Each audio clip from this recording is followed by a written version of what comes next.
Olá, meus irmãos, boa noite. Novamente aqui para o nosso querido e amado estudo do Livro dos Espíritos, aonde, com a permissão de Deus, de Jesus, da espiritualidade amiga, dos nossos benfeitores, estamos aqui mais uma vez pedindo auxílio, a intercessão desses irmãos de luz, que nos ajuda a descortinar as questões do Evangelho junto com os Espíritos, à medida do nosso grau de entendimento e de evolução. Claro que ainda temos muito saber, muita coisa a aprender, mas explicando aquilo que a gente já tem um pouquinho de compreensão junto a vocês e a nós mesmos, que nós precisamos mesmo evoluir, melhorar a nossa conduta cada dia e aceitar as coisas que a espiritualidade nos faz, nos mostra, que no dia a dia a gente vai pondo em prática e vamos melhorando nosso processo evolutivo, né?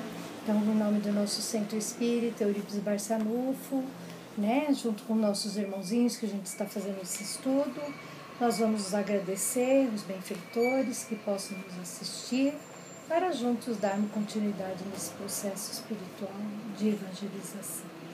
Que assim seja e graças a Deus, meus irmãos. Graças a Deus. O nosso Evangelho, nossa leitura, nós estamos falando da Lei de Igualdade do livro 3 do capítulo 9, a igualdade de direitos do homem e da mulher. E a minha questão é a 821.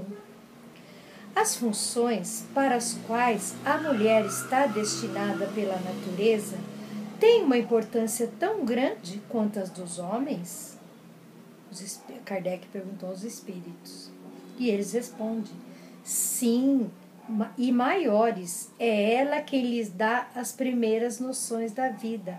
Então, por que a mulher tem mais, assim, uma função mais importante? Pelo lado reprodutivo, né, que nós somos mãe, a gente tem esse processo de poder gerar um filho e trazer aqui, né, mas um processo de reencarnatório, de espíritos que vêm junto a nós.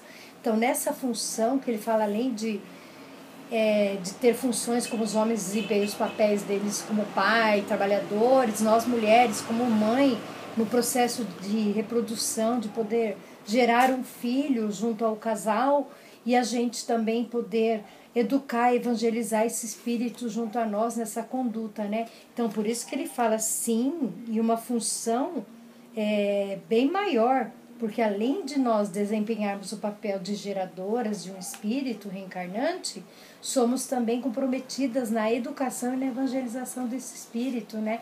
De ajudar a crescer, evoluir e desempenhar o processo de espírito aqui na Terra, né? Então, por isso que os espíritos falam que sim, nossa função como mulher é muito grande, maior pelo processo de geração, né? De gerar um filho. E na questão 822... Os homens, sendo iguais diante a lei de Deus, devem ser igualmente diante da lei dos homens? É o primeiro princípio da justiça. Não façais aos outros o que quereis que vos fizesse. Então, os homens sendo igual na lei de Deus, né? Homens e mulheres, né? Diante das nossas questões dessa, né? Falando do direito do homem e da mulher, nós não devemos fazer nada de ruim do que não queremos para nós. Então, tudo de bom que queremos para nós, fazer para os outros também. Então, ele fala logo de cara, que é o princípio de justiça, não fazer os outros o que não queria que nos fizessem, né? Então, tentar sempre andar no bem, fazer o bem, né? Porque esse é um processo de igualdade entre homens e mulheres. Todos vieram aqui para fazer o bem e fazer o melhor.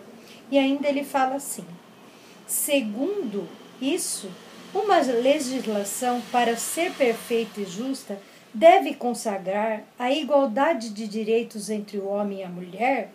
De direitos, sim, todos têm direitos, de funções, não. É preciso que cada um esteja colocado no seu lugar, que o homem se ocupe do exterior e a mulher do interior, e cada um segundo na sua aptidão.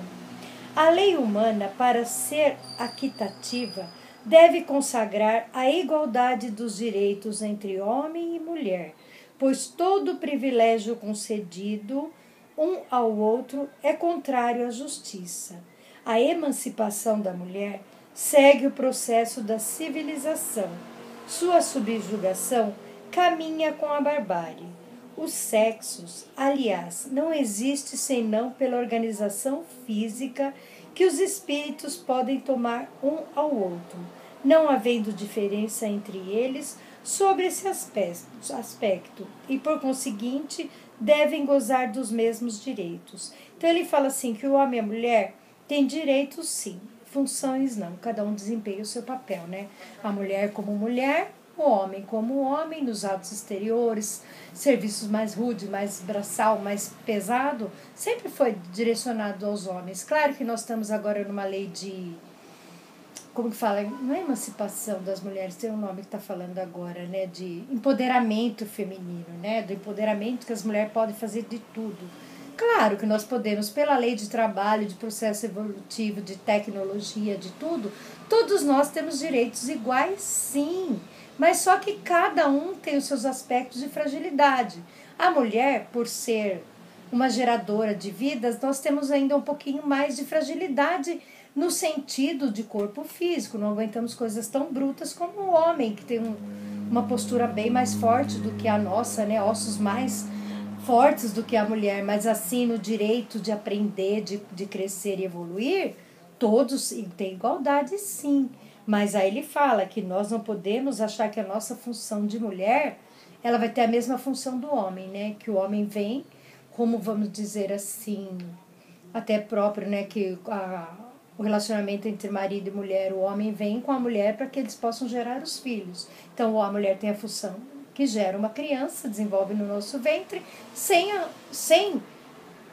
o nosso companheiro a gente não poderia realizar esse ato. Claro que a gente sabe que tem proveito, até um monte de tecnologia aí que pode ser também ministrado e ser feito, mas a gente está falando aqui um pouquinho ainda de lá, da conduta normal de homem e mulher, cada um nos seus direitos, nas suas funções, e tendo os respeito um pelo outro, né? Porque a mulher sem um homem não geraria um filho. Então, todos estão numa função, um dependente do outro, né? Então, isso a gente precisa entender. Por mais de empoderamento que tenhamos, as mulheres aí alcançando vários espaços, vários lugares, elas não podem esquecer da feminilidade dela, do dom afetivo de mãe, de educadora, de evangelizadora, né? Que começa primeiro com as mães, né? Educando os seus filhos e tudo. A gente não pode querer ter igualdade sobre o peso de um homem, né? Mas sim que tudo está na lei de Deus, tudo está em um processo para aprender e se melhorar. Mas sim, como os Espíritos diz, todos temos direitos iguais, mas não vamos apelar para situações que não é pré-estabelecida para as mulheres, né? Que a gente tem que entender também onde podemos e onde não. Na lei de trabalho tem, sim, muita coisa a ver, mas na lei de funções, como ele fala, não, né? Na função, cada um no seu espaço, no seu processo geratório, né? E ainda agora vem na igualdade diante do túmulo, que vem a primeira questão que eu vou fazer desse tema, que fala assim, que nos pergunta: de onde vem o desejo de perpetuar-se a memória pelos monumentos fúnebres? Último ato de orgulho, né? As pessoas que gostam de fazer do túmulo lá vamos dizer, uma alegoria, né? Enfeitar, fazer busto, fazer um monte de coisas que é desnecessário para nós, né? A partir do momento que nós desencarnamos, o que nós temos que ter em nossa mente? Que nós tenhamos sido os bons, para que as pessoas guardem memórias boas, nossa, né? Do que fomos e o que a gente representou durante essa encarnação. Mas ainda tem pessoas muito apegadas que querem fazer tipo altares, uma casa, cada coisa assim que a gente olha assim.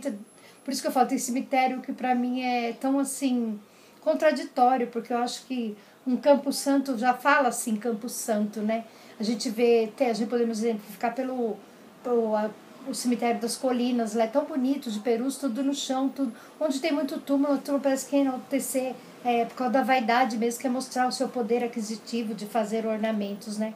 E não precisa essa necessidade. Nós temos a necessidade de ter sido bons e melhores. Isso só faz parte do processo de decomposição lá, que não vai mudar em nada se ser um altar ou não, né? Então ele fala que é um excesso de egoísmo e de vaidade. E ainda nos complementa assim.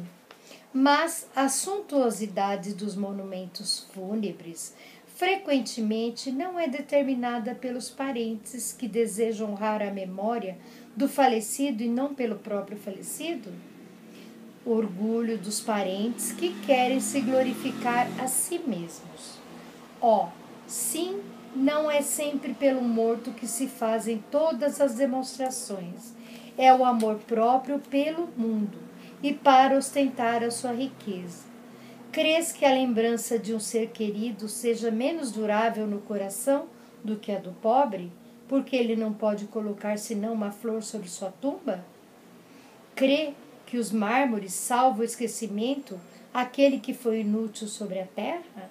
Então, olha só, tudo é uma questão de vaidade, de ambição, que às vezes nem o próprio morto quis que fizesse alguma coisa assim tão ostentada, né? Então ele fala que às vezes é a família, às vezes vamos dizer, às vezes negligenciou até tanto como o próprio morto, e ela quer fazer uma coisa bonita na hora da morte, dedicar toda aquela coisa assim de honras e pompas para sanar aquilo que ela deixou de fazer pelo outro, né? Pelo próprio morto que está ali desencarnante, né? Então ele fala que é só um processo de vaidade.